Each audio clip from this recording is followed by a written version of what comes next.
Nah, kalau kita lihat bahwa prestasi Pak Jokowi itu sulit sekali terbantahkan.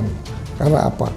Dengan prestasi Pak Jokowi membuat infrastruktur yang cukup masif di negeri ini, maka kepercayaan masyarakat luas masih sampai saat ini pun masih tinggi terhadap Bapak Presiden kita. Diharapkan untuk hadir di MK adalah Menteri Keuangan Republik Indonesia, Ibu Sri Mulyani. Kenapa demikian? Karena narasi dan gugatan sangat banyak hal-hal yang menyangkut mengenai bansos. Yang penting sekarang bagaimana para politikus, para pengkritik-kritik negeri ini untuk mengawasi kinerja presiden yang akan datang.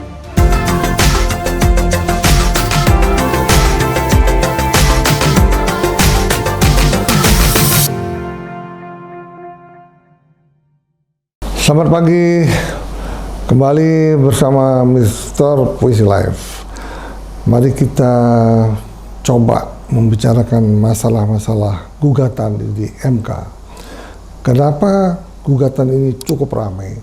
Karena kita ketahui bahwa semenjak ada gelombang demonstrasi yang terjadi karena kemenangan Bapak Prabowo dan Mas Gibran diumumkan oleh KPU, justru sebelumnya juga semenjak Mas Gibran dijadikan wapres, calon wapres oleh Bapak Prabowo, sudah terjadi gejolak yang luar biasa. Ya karena apa? Masalahnya yang diserang saat ini adalah Bapak Jokowi. Kenapa? Karena dianggap Bapak Jokowi itu nepotisme. Ketika anaknya berhasil lolos menjadi cawapresnya Bapak Prabowo, narasi dan cerita-cerita, berita-berita Kompas, televisi, YouTube dan lain-lain sangat masif ingin membuat negara ini mulai rame dan ingin juga ada politikus ataupun banyak orang yang ingin menjatuhkan Bapak Jokowi. Nah, kalau kita lihat bahwa prestasi Pak Jokowi itu sulit sekali terbantahkan. Karena apa? Dengan prestasi Pak Jokowi membuat infrastruktur yang cukup masif di negeri ini, maka kepercayaan masyarakat luas masih sampai saat ini pun masih tinggi terhadap Bapak Presiden kita. Ya untuk itu marilah kita secara jernih membicarakan apa sih yang akan terjadi apabila gugatan MK ini begitu masif dilakukan oleh sekian puluh lawyer yang saling berhadapan, di mana pakar-pakar hukum itu sendiri saling berhadapan, saling mengeluarkan ilmunya untuk saling membantah satu persatu. Itulah yang terjadi di gugatan MK saat ini. Tetapi yang paling unik dan jarang terjadi ketika paslon 1 dan 2 menginginkan saksi, menginginkan dipanggilnya beberapa orang menteri.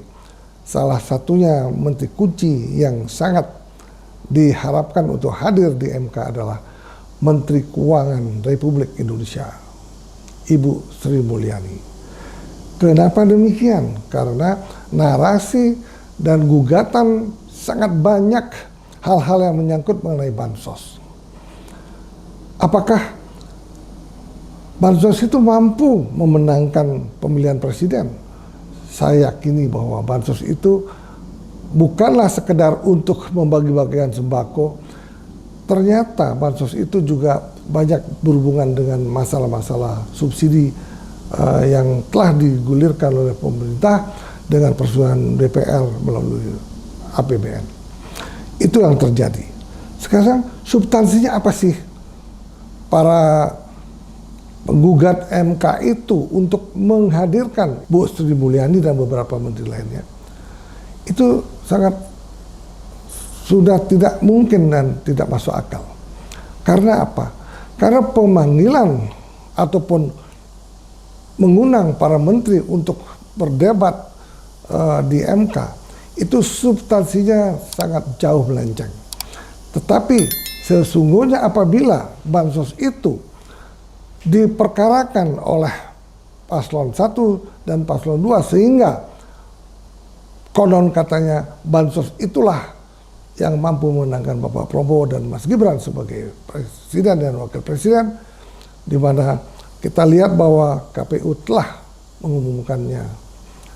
Tetapi kita masih menunggu apa yang akan terjadi dan hasilnya nanti apa yang akan diumumkan oleh MK. Dan banyak mengatakan bahwa hakim MK itu adalah hakim yang sangat kredibel, hakim yang sudah selesai dalam hidupnya. Yakinlah bahwa hakim MK ini akan memutuskan sesuatu secara jernih tanpa ada keberpihakan terhadap paslon 2 maupun dengan paslon 1 dan paslon 3. Nah, itu yang kita bisa renungkan, kita bisa analisa, kita bisa dengarkan komentar-komentar, banyak juga komentar para ahli hukum yang ada di negeri yang kita cintai ini. Sebetulnya secara normatif, apabila MK melalui gugatan di pengadilan ini mampu misal membuktikan kecurangan secara masif, di mana kecurangan itu dikarenakan oleh sesuatu yang sangat masif yang dilakukan oleh paslon 2, maka ketika itu kemungkinan MK akan memberikan ataupun mewacanakan untuk pemilu diulang kembali. Apabila tidak mampu dibuktikan secara masif dan tidak mampu dibuktikan masif dan struktur yang menyebabkan kemenangan Bapak Prabowo sehingga dia memenangkan pemilu 2024, maka kemungkinan hal ini mungkin akan dipertimbangkan oleh MK. Tetapi seperti yang kita ketahui bahwa pemilu di Indonesia ini merupakan pemilu yang sangat luar biasa, yang pemilu sangat terbesar di dunia. Pemilu itu dilakukan 1 hari penuh dengan memilih presiden dan wakil presiden dan sekaligus memilih legislatif ke seluruh Indonesia. Jumlahnya lebih besar dari 800.000 TPS. Bagaimana bisa membuat kecurangan secara masif? Dan mungkin di setiap pemilu pun pasti ada kecurangan. Kita lihat 2019 mungkin ada beberapa tempat terjadi kecurangan. Tetapi kecurangan itu tidak bisa secara masif dilakukan misalnya oleh pasangan 02. Dan di tempat-tempat lain yang curang ada juga pasangan di luar 02. Tetapi bagaimana narasi ini sangat masif dikumandangkan oleh media televisi, media cetak dan media-media lainnya, sehingga seolah-olah kemenangan Bapak Prabowo ini dilakukan karena ada kecurangan. Kemudian ada juga oleh karena bansos digulirkan sejumlah kurang lebih 500 triliun. Semua seolah-olah digulirkan untuk pemilu. Nah, sedangkan kita lihat bahwa sesungguhnya hampir 500 triliun itu adalah merupakan produk daripada APBN yang telah disahkan oleh DPR, di mana kita lihat bahwa Ibu Sri Mulyani sendiri akhirnya mau menginformasikan sesungguhnya bansos itu yang jumlahnya sekian besar tidak semuanya disalurkan oleh Mensos. Kita lihat sendiri bahwa Ibu Mensos sudah mengatakan bahwa beliau sudah menyalurkan bansos itu sejumlah 79 triliun. Nah, ini jatah Mensos untuk menyalurkan bansos. Nah, seharusnya Mensos ini kan merupakan tokoh PDI Perjuangan. Seharusnya PDI Perjuangan itu mampu membuat citra yang baik bahwa Mensos itu adalah tokoh perjuangan yang telah membagi-bagikan bansos seluruh Indonesia. Nah, Tetapi kenyataannya PDI Perjuangan tidak memanfaatkan hal itu. Dan malah Ibu Menteri Sosial mengatakan bahwa saya tidak ada mengambil uang sepeser pun. Saya yakini itu benar adanya, karena kita tahu bahwa pada waktu Ibu Mensos ini sebagai wali kota Surabaya, orangnya cukup tertib, keras, berani, dan sangat jujur. Itulah sehingga kenapa beliau ini bisa dipilih oleh Bapak Jokowi sebagai Mensos di negeri yang sangat dibutuhkan, karena masih banyak masyarakat miskin yang terjadi di pelosok-pelosok penjuru di tanah daratan bangsa Indonesia. Itulah yang sesungguhnya terjadi. Kemudian juga sudah jelas diceritakan oleh Ibu Mulyani sebagai Menteri Keuangan, di mana kurang lebih 500 triliun itu bansos itu bukan hanya untuk dibagi-bagikan oleh Menteri Sosial, bukan hanya dibagi-bagikan untuk Departemen Sosial. Ternyata bansos itu sebagian besar untuk subsidi BBM, saudara-saudara sekalian. Jangan asal menuduh. Nah, juga diinformasikan oleh Ibu Menteri Keuangan bahwa bansos itu juga digunakan untuk subsidi PLN, subsidi listrik.